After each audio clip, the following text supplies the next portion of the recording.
2. Introduction. So far, we have discussed the different stages of memory formation, including perception to sensory memory to short-term memory or working memory to long-term memory. In this segment, we will be discussing the overall processes involved in memory. Memory is the ability to encode, store and recall information. Although memory is a process, it has a place in the brain as well. Encoding, storage and recall retrieval are the three main processes integral to human memory. Also, the process of memory consolidation is taken here as a distinct process. 3. Understanding memory processes.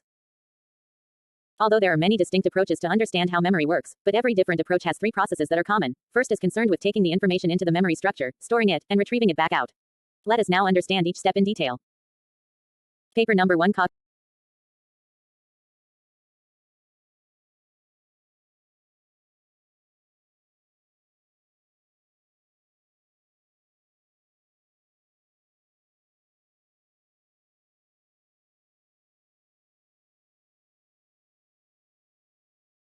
Paper number 1. Cognitive Science.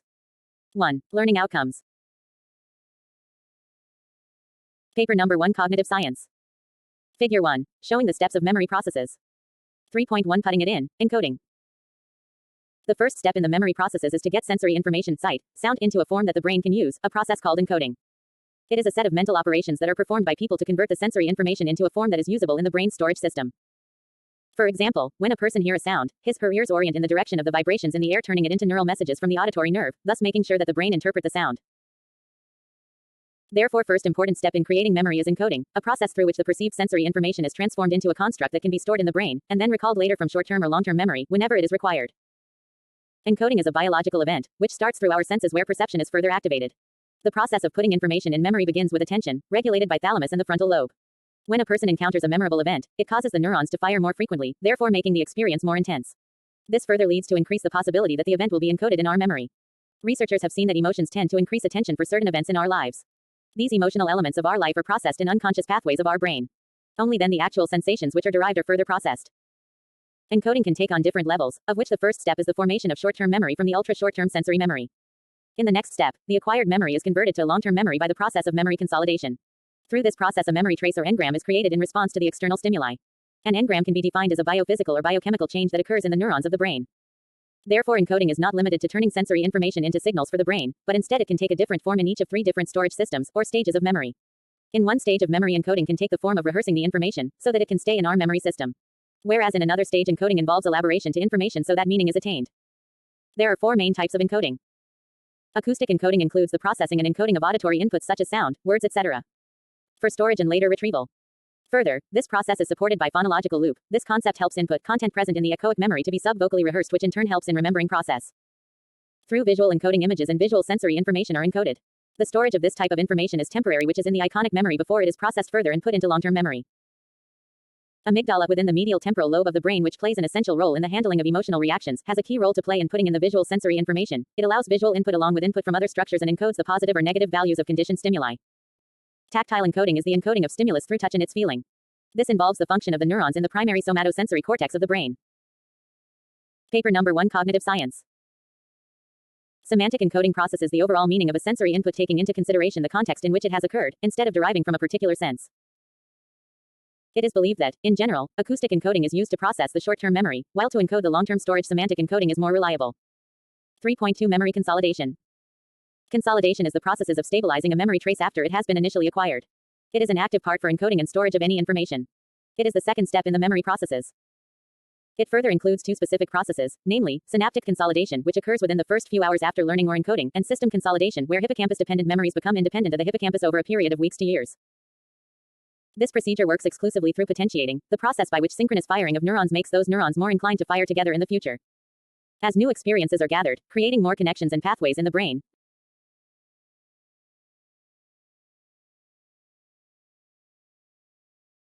Consolidation is the processes of stabilizing a memory trace after it has been initially acquired.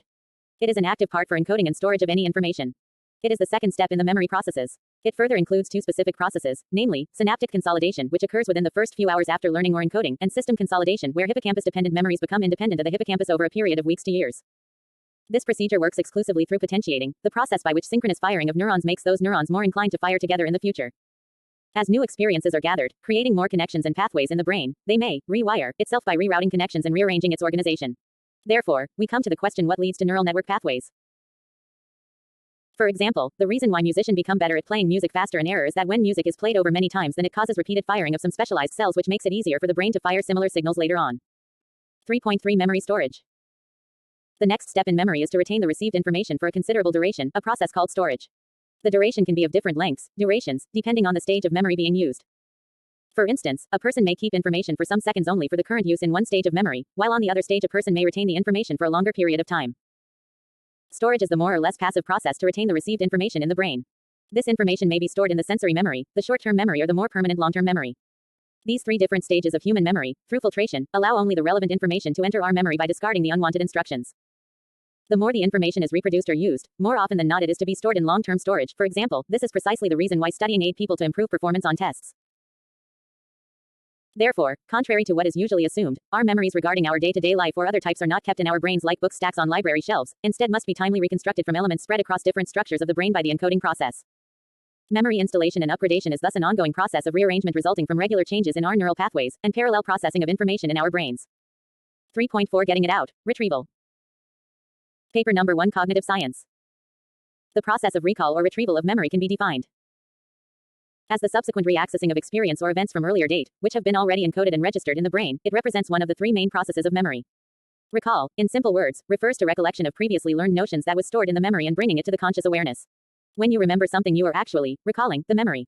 In common language, it is called remembering. For example, in order to complete an essay exam, you will be recalling information stored earlier. This process is different as compared to recognition, in which you are only required to analyze the content you learned earlier. Due to the interesting way of encoding and storing of memories, reconstruction of elements of the memory present throughout various areas of the brain is more effective.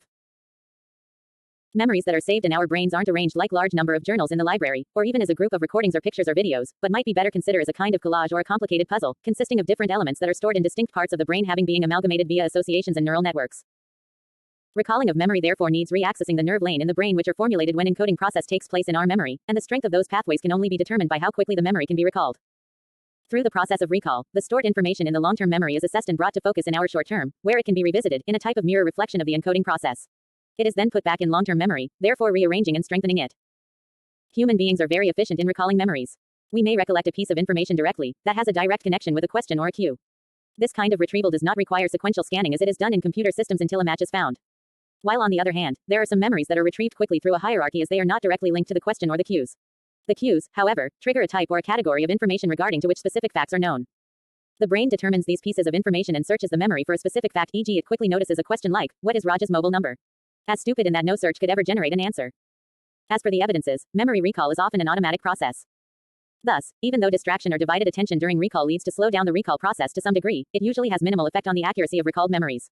But if distractions are present during the encoding process, then it does impair subsequent retrieval process.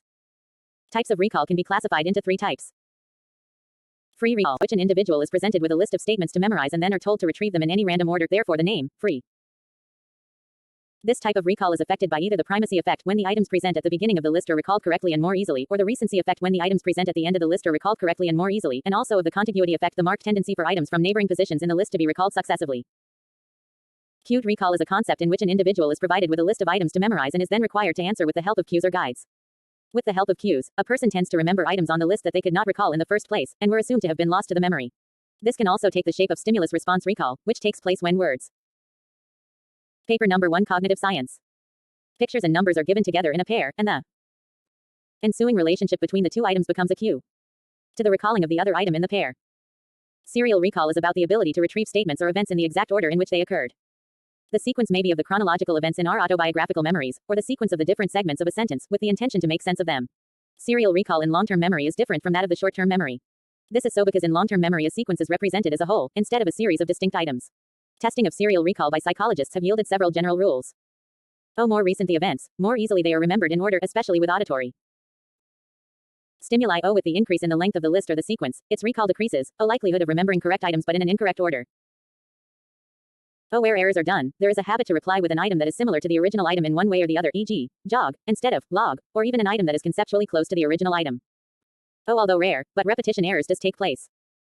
If an item is remembered before in the list than it ought to be, then the skipped item usually gets inserted directly after it. If an item from an earlier trial is remembered in a present trial, it is expected that it would be remembered at its position from the earlier trial. 4. The encoding was successful, but I still can't remember. Noel Coward wrote of a great romance, what has been is past forgetting. Alas, not true. Even though memory keeps on working at every moment of the day, usually one is not aware of the workings of memory until efforts are made to remember meet with failure, that is, when one forgets. Forgetting as a concept refers to one's inability to remember previously stored information. Forgetting may occur because of poor initial encoding, and also because of the lack of correct cues at appropriate time. However, several occasions of forgetting occur because of post-encoding processes. These processes causes interference with memory, so even if encoding was sufficient and the cues appropriate, attempts to recall might met with failure, as if the memory were destroyed. Forgetting may be referred as the difference between what one has learned and what he has retained. Forgetting takes place at the retention stage. Information is not forgotten if it has never been learned in the first place, and it is not considered forgotten if it is just inaccessible to retrieval, although it may be available in the memory. In most cases, details of memory fade rapidly. It depends from individual to individual, where forgetting can be slow or fast. Forgetting emerges due to inadequate or incorrect mode of encoding, or information may be degraded during storage. Another reason for forgetting is due to limited storage capacity, which might hamper in retrieving the desired information. Ebbinghouse's forgetting function. Hermann Ebbinghaus, 1913, was the first researcher to study forgetting. His one of the most famous work, Memory, 1885-1964, Ebbinghaus carefully studied the process related to how memory for encoded stimuli and events alters as the retention interval, the time duration between encoding and retrieval, increases. He created several lists of nonsense syllables as he did not want any verbal associations to aid in remembering. He observed that his memory for meaningless, nonsense syllables declined as the retention interval increased, figure below. The result has been plotted in a form of a graph which is called curve of. Paper number 1, Cognitive Science. Forgetting. This graph clearly shows that forgetting happens quickly within the first hour after learning the lists and then tapers off gradually. Therefore, as seen in the figure below, forgetting is greater just after learning. The pattern obtained when testing for other information for forgetting is similar. Conway et al. 1992. Figure 3 shows the Ebbinghaus forgetting curve encoding failure. There might be several reasons by which one can forget things. One of them would be that information might not have been encoded at the first place. Suppose you are writing something and your mother says something to you, as she walks through your room, and you may have heard her, but if you weren't paying attention to what she was saying, that information would not have passed your sensory memory. This we cannot say is forgetting, but it is termed as encoding failure. This failure where information has not been processed is called encoding failure. 5. Theories of encoding. 1. Trace decay. Trace decay theory formulates that storage of memory can take place short-term and long-term memory system. As per this theory, the memory that gets stored in the short-term memory system lasts for only 15 to 30 seconds, after which it starts fade away and consequently gets decayed. According to Donald Hebb, incoming information influences a number of neurons to create a neurological memory trace in the brain, which causes chemical changes in the brain, and this effect reduces in intensity over time. Continuous firing is responsible for structural changes in the synapses. Rehearsal of repeated firing keeps the memory in STM until an anatomical change is done. It can be said that forgetting occurs due to the automatic depletion of the memory trace in brain. Trace decay theory proposes that the axis between learning and recall is of no consequence for recall, the critical aspect that impacts the time for which the information has been stored. Hence, as the amount of time lapses increases, so does the memory trace, which in turn causes information loss. A fundamental disadvantage of decay theory is that in day-to-day events, other events also interferes between encoding and recall of information, because different kinds of events that could happen to an individual. So it is not right to conclude that information loss occurs only due to time duration. 2. Interference theory. Paper number 1, Cognitive Science. This theory emphasizes that as more and more information is gained, the pre-acquired information starts to fade away due to the competition between the two. In nature, the interfering items are said to originate from an overstimulating environment. There are 3 branches of interference theory: proactive, retroactive, and output. Retroactive interference takes place when newly acquired information hinders with the previously acquired information. In contrast, proactive interference occurs when older information intervenes with the new acquired information. Output interference happens when the initial act of retrieving particular information impede the recall of the initial event's data. There is an inherent contradiction present in this theory. A highly intelligent person is supposed to forget more quickly than a person who has a relatively slow mind. For this reason, an intelligent person has gathered up more memory in his brain, which will cause interferences and reduce their ability to retrieve particular information. Figure 4 shows the retroactive and proactive learned information. Retroactive interference takes place when earlier stored information gets lost, since it gets mingled up with fresh and somewhat identical information. For example, if you have learned the concepts of this module today, new information given to you tomorrow could cause you to be in a state of confusion about the concepts of this module. A psychology student could study different schools of psychology and remember them thoroughly. After few weeks, the student could study the cause and effects of a certain disorder. If she after that had problem recalling the cause and effects of this disorder, it would represent an instance of retroactive interference. Retroactive interference manifests itself when stored data works backwards to interfere with previously stored information. Similar to retroactive salary raise given in July might work backwards to change salary days from January to June. Proactive interference takes place when recently stored information gets lost, since it gets mingled up with earlier learned, somewhat identical information. For example, you might be having trouble understanding the concepts of this module because it gets mixed up with previously held notions in your mind related to the same topic. As described in the example earlier, if a student who had studied about the Revolutionary War after that she studies the Civil War and had problem recalling the events of the Civil War, this would represent an instance of proactive interference.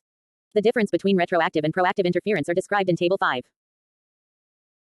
Figure 5 shows the summary of retroactive and proactive interference. 6. Summary.